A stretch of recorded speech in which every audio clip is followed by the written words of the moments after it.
أعوذ بالله من الشيطان الرجيم. بسم الله الرحمن الرحيم. تبارك الذي نزل الفرقان على عبده ليكون للعالمين نذيرا. الذي له ملك السماوات والأرض ولم يتخذ ولدا ولم يكن له شريك في الملك وخلق كل شيء فقدره تقديرا. واتخذوا من دونه آلهة لا يخلقون شيئا وهم يخلقون ولا يملكون لأنفسهم ضرا ولا نفعا ولا يملكون موتا ولا حياة ولا نشورا. സദഖല്ലാഹുൽ അദീം. പ്രിയപ്പെട്ടവരെ, അസ്സലാമു അലൈക്കും വറഹ്മത്തുള്ളാഹി വബറകാതുഹു. സൂറത്തുൽ ഫുർഖാൻ അഥവാ സത്യാസത്യ വിവേചനം ഈ സൂറത്തിലെ 1 മുതൽ 3 കൂടി ആയത്തുകളാണ് ഓതിവെച്ചത്. അർത്ഥം ശ്രദ്ധിക്കുക. ബിസ്മില്ലാഹിർ റഹ്മാനിർ റഹീം. തബാറക്കല്ലദീ നസ്സലൽ ഫുർഖാന അലാ അബ്ദിഹി ലിയകൂന ലിൽ ആലമീന നദീറാ. തബാറക, അനുഗ്രഹീതനായിരിക്കുന്നു. അല്ലദീ നസ്സലൽ ഫുർഖാന, സത്യാസത്യ വിവേചന ഗ്രന്ഥത്തെ ഇറക്കിയവൻ, അലാ അബ്ദിഹി, തൻ്റെ അടിമക്ക് സത്യാസത്യ വിവേചന ഗ്രന്ഥം ഇറക്കിയ അള്ളാഹു പരിശുദ്ധനാകുന്നു. ലിയകൂന ലിൽ ആലമീന നദീറ, ലോകത്തുള്ള എല്ലാവർക്കും മുന്നറിയിപ്പ് നൽകാൻ വേണ്ടിയിട്ടാണ് ഈ ഗ്രന്ഥം ഇറക്കിയിട്ടുള്ളത്.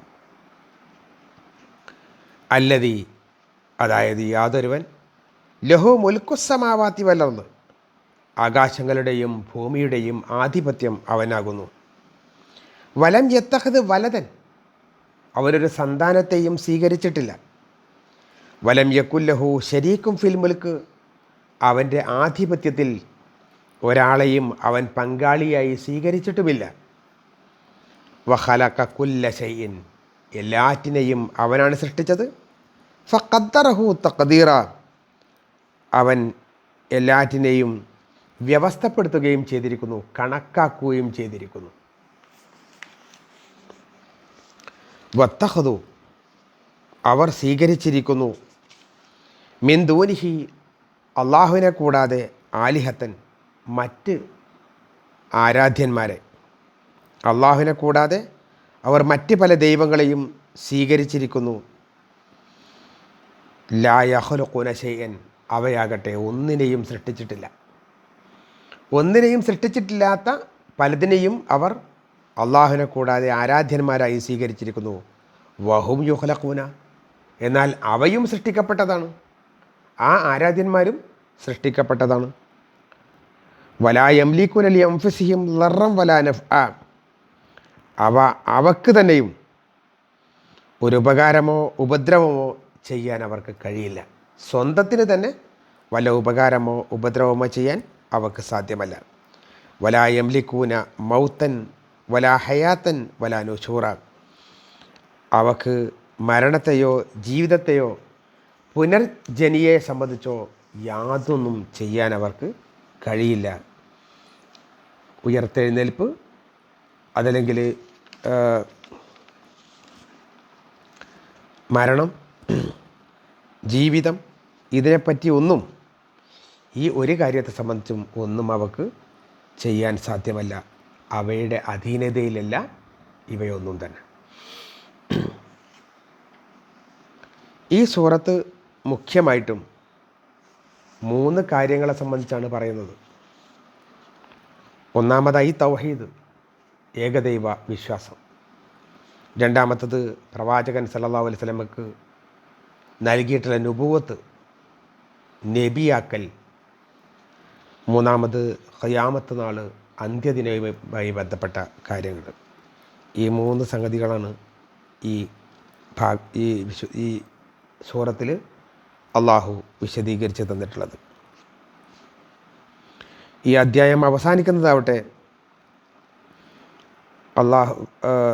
നല്ലവരായ ആളുകളുടെ ഇബാദുർ റഹ്മാൻ, അള്ളാഹുവിൻ്റെ അടിമകൾ, അവരുടെ വിശേഷണങ്ങൾ, സച്ചലിതരായ നല്ലവരായ വിശ്വാസികളുടെ വിശേഷണങ്ങൾ പറഞ്ഞുകൊണ്ടാണ് ഈ സൂറത്ത് അവസാനിക്കുന്നത്. തുടക്കത്തിൽ തന്നെ തബാറക്ക എന്നാണ് പറഞ്ഞത്, അനുഗ്രഹീതനാകുന്നു. അള്ളാഹു സുബ്ഹാനഹു വ തആല സ്വന്തം അനുഗ്രഹീതനാകുന്നു എന്ന് പറയുന്നു. നസലൽ ഫുർഖാൻ അലാ അബ്ദിഹി, തൻ്റെ അടിമക്ക് ഫുർഖാൻ, വിശുദ്ധ ഖുർആനിലുള്ള മറ്റൊരു പേരാണ് ഫുർഖാൻ, സത്യവും അസത്യവും വേർതിരിച്ച് നൽകുന്ന ഗ്രന്ഥം എന്ന നിലക്കാണ് ഫുർഖാൻ എന്ന് പറയുന്നത്. സത്യം ഏതാണ് അസത്യം ഏതാണ് എന്ന് ഈ വിശുദ്ധ ഖുർആനിലൂടെ ഇറങ്ങി തിരിച്ചാൽ മനസ്സിലാവും. മാത്രമല്ല ലിയകൂന ലിൽ ആലമീന നദീറ, ലോകർക്ക് മുന്നറിയിപ്പായിട്ടാണ് ഈ ഗ്രന്ഥം ഇറക്കപ്പെട്ടിട്ടുള്ളത്. ഇത്രയുമാണ് ഈ ഭാഗത്ത് അള്ളാഹു വിശദീകരിച്ച് തന്നത്. മുഹമ്മദ് നബി സല്ലല്ലാഹു അലൈഹി വസല്ലമയുടെ പ്രവാചകത്വത്തിൽ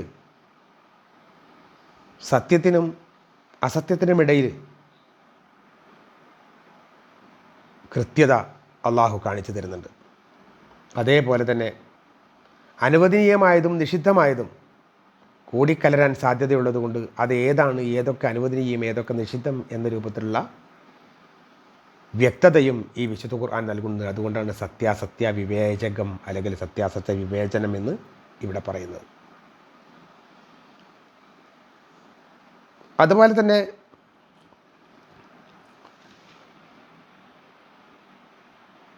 ലിയകൂന ലിൽ ആലമീന നദീറ, ലോകർക്ക് മുഴുവൻ മുന്നറിയിപ്പ് നൽകാൻ. അതായത് പ്രവാചകൻ സല്ലല്ലാഹു അലൈഹി വസല്ലം ഒരു കാലഘട്ടത്തിലേക്ക് മാത്രമുള്ള പ്രവാചകനല്ല, പ്രവാചകന് ശേഷം വേറൊരു പ്രവാചകനില്ല. ലോകാവസാനം വരെ മനുഷ്യർക്ക് അതുപോലെ തന്നെ ജിന്നുകൾക്ക് അവക്ക് സത്യവും അസത്യവും വേർതിരിച്ച് കൊടുക്കാനുള്ള ഗ്രന്ഥമാകുന്നു. ലിയകൂന ലിൽ ആലമീന നദീറ, ലോകർക്ക് മുഴുവൻ മുന്നറിയിപ്പ് നൽകുന്ന ഗ്രന്ഥമാകുന്നു ഇത്. അപ്പോൾ ഇനി ആർക്കും സംശയമില്ല, ഏതെങ്കിലും രാജ്യത്തേക്ക് വേണ്ടിയിട്ടോ ഏതെങ്കിലും ഒരു ജനക്കൂട്ടത്തിന് വേണ്ടിയിട്ടോ മാത്രമല്ല എന്നുള്ളത്. ലോകത്ത് മലക്കുകൾ യഥാർത്ഥത്തിൽ അള്ളാഹു പറയുന്നത് സ്വീകരിക്കാനും സ്വീകരിക്കാതിരിക്കാനും കഴിവുള്ളവരല്ല അവർ. അതുകൊണ്ട് അവർക്കല്ല, മറിച്ച് മനുഷ്യനും ജിന്നുകളുമായ മുഴുവൻ പേർക്കും അവസാന നാൾ വരെയുള്ള മുഴുവൻ ദിവസവും മുഴുവൻ കാലവും മുന്നറിയിപ്പായിട്ടാണ് ഈ ഗ്രന്ഥം നിലനിൽക്കുന്നത്. അടുത്ത ആയത്തിൽ പറയുന്നത് അല്ലദു ലഹു മുൽക്കുസ്സമാവാതി വല്ലത്, ആകാശങ്ങളുടെയും ഭൂമിയുടെയും ആധിപത്യം അള്ളാഹുവിനാകുന്നു. ആകാശങ്ങളിലും ഭൂമിയിലും മറ്റൊരു ആധിപത്യമുള്ള ഒന്നും ഒരു വസ്തുവുമില്ല. അതോടൊപ്പം തന്നെ വലം യത്തഖദ് വലതൻ, അവനൊരു സന്താനത്തെ സ്വീകരിച്ചിട്ടുമില്ല. ഇനി പിന്നീട് വേറൊരാൾക്ക് കൊടുക്കാൻ ഒരു സന്താനത്തെ അള്ളാഹു സ്വീകരിച്ചിട്ടില്ല. വലം യകുലഹു ശരീക്ക് ഫിൽ മുൽക്ക്, അവൻ്റെ ആധിപത്യത്തിൽ ഒരു പങ്കും ആർക്കുമില്ല. വഖലഖ കുല്ല ഷൈഇൻ, എല്ലാം അള്ളാഹുവാണ് സൃഷ്ടിച്ചത്. ഫഖദ്ദറഹു തഖ്ദീറ, അതെല്ലാറ്റിനെയും അവൻ കൃത്യമായൊരു കണക്ക്, ഒരു വ്യവസ്ഥപ്പെടുത്തൽ അള്ളാഹു നൽകുകയും ചെയ്തിരിക്കുന്നു. അപ്പം 4 കാര്യങ്ങളാണ് അള്ളാഹു സുബ്ഹാനഹു വ തആല ഇവിടെ പറയുന്നത്. അവനാണ് ആകാശഭൂമികളുടെ ആധിപത്യം. അവ സംഭവിക്കുമ്പോഴും അവശേഷിക്കുമ്പോഴും അവൻ്റെ ആശ്രിതരാണ്. എല്ലാം അള്ളാഹുവിൻ്റെതായിട്ട് അള്ളാഹുവിൻ്റെ കീഴിലുള്ളതായിട്ട് മാത്രമേ നിലനിൽക്കുന്നുള്ളൂ. രണ്ടാമത്തത്, അവയിൽ യഥേഷ്ടം വ്യവഹരിക്കാൻ ഉള്ള സ്വാതന്ത്ര്യം അള്ളാഹുവിനുണ്ട്. എവിടെയും എങ്ങനെയും ഇവയിൽ ഇടപെടാനുള്ള, ആകാശഭൂമികളിൽ ഇടപെടാനുള്ള അധികാരം അള്ളാഹുവിൽ നിക്ഷിപ്തമാണ്, അള്ളാഹുവിൽ മാത്രം നിലനിൽക്കണം. മൂന്നാമതിൽ പറയുന്നത് അവൻ സന്താനത്തെ സ്വീകരിച്ചിട്ടില്ല. അതുകൊണ്ട് തന്നെ അനന്തരാവകാശിയെ സംബന്ധിച്ചുള്ള ചിന്തയൊന്നും ഈ കാര്യത്തിൽ ആരും വെച്ച് പുലർത്തേണ്ടതില്ല. നാലാമതായി, അവനെ കൂടാതെ മറ്റൊരുവൻ ആരാധകനായിട്ട് അല്ലെങ്കിൽ ആരാധ്യനായിട്ട് അവൻ്റെ ആധിപത്യത്തിന് അനന്തരാവകാശിയായിട്ട് ഇല്ല. അവൻ ദൈവത്വത്തിൽ വേറിട്ട് നിൽക്കുന്നു. അടിമ ഇതറിഞ്ഞാൽ മറ്റെല്ലാറ്റിൽ നിന്നുമുള്ള ഭയവും പ്രത്യാശയും നിലനിൽക്കുകയും അവൻ്റെ കാരുണ്യത്തിനും അവൻ നൽകുന്ന നന്മയിലും മാത്രം ഹൃദയം വ്യാപരിക്കുകയും ചെയ്യും. മറ്റൊന്നിലേക്കും അവൻ പോവാൻ ഉദ്ദേശിക്കുകയില്ല. ഇങ്ങനെ മുഴുവൻ അള്ളാഹുവിൻ്റെ നിയന്ത്രണത്തിലായിരിക്കും. അവനെ മാത്രം ആരാധിക്കുന്ന ഒരു സ്വഭാവത്തിലേക്ക് എത്തുകയും ചെയ്യും. അടുത്ത ആയത്തിൽ പറയുന്നത് വത്തഖദൂ മിൻ ദൂനിഹി ആലിഹ, അള്ളാഹുവിനെ കൂടാതെ അവർ വേറെ ഇലാഹുകൾ വെക്കുന്നുണ്ട്, മറ്റ് ആരാധ്യന്മാരെ അവർ സ്വീകരിക്കുന്നുണ്ട്. അവയുടെ സ്വഭാവവും അള്ളാഹു ഈ ആയത്തിൽ പറയുന്നുണ്ട്. അവ സൃഷ്ടാക്കളല്ല. ആരാധ്യർ സൃഷ്ടി നടത്താനും വസ്തുക്കൾ പുതുതായി ഉണ്ടാക്കാനും കഴിവുള്ളവയായിരിക്കണം. ഏതെങ്കിലും ഒരു സ്ഥലത്തുള്ള പ്രതിഷ്ഠ എഴുന്നേറ്റ് നടക്കുകയോ അല്ലെങ്കിൽ എന്തെങ്കിലും കാര്യങ്ങൾ സൃഷ്ടിക്കുന്നതോ ഇതുവരെ ആരും പറഞ്ഞു കേട്ടിട്ടില്ല. അവർക്ക് തന്നെ, ആ ആരാധിക്കുന്ന ആളുകൾക്ക് തന്നെ അങ്ങനെ ഒരു വിശ്വാസവും നിലനിൽക്കുന്നില്ല. അതേസമയം സൃഷ്ടിക്കാൻ കഴിവില്ലാത്തവ ഒരിക്കലും തന്നെ സ്രഷ്ടാവ് എന്ന് പറയാൻ പറ്റില്ല എന്നർത്ഥം. രണ്ടാമത്, അവ തന്നെയും സൃഷ്ടികളാണ്. ഏത് പ്രതിഷ്ഠകൾ എടുത്തു നോക്കിയാലും ഇന്ന ആൾ സൃഷ്ടിച്ചതാണ് എന്ന് പറയാൻ പറ്റും, ഇന്ന കാലത്ത് സൃഷ്ടിച്ചതാണെന്ന് പറയാൻ പറ്റും. അതിന് മുമ്പ് അവയില്ല, അല്ലെങ്കിൽ ആ സൃഷ്ടിച്ചവർക്ക് മുമ്പേ അങ്ങനെ ഒരു കൂട്ടരില്ല, അങ്ങനെ ഒരു സൃഷ്ടിപ്പില്ല. അതായത് അതിനൊക്കെ ഒരു കാലമുണ്ട്, അതേപോലെ തന്നെ ഉണ്ടാക്കിയ ഒരു സ്ഥലമുണ്ട്, ഉണ്ടാക്കിയ ഒരു ആളുണ്ട്. ഇതൊരിക്കലും തന്നെ ദൈവത്തെ സംബന്ധിച്ചിടത്തോളം പറയാൻ പറ്റുന്നതല്ല. അതായത് അവ തന്നെയും സൃഷ്ടികളാണ്, സൃഷ്ടികൾ ആശ്രിതരാണ്. ആരാധ്യൻ ഒരിക്കലും തന്നെ ആശ്രിതനാകാൻ പറ്റില്ല.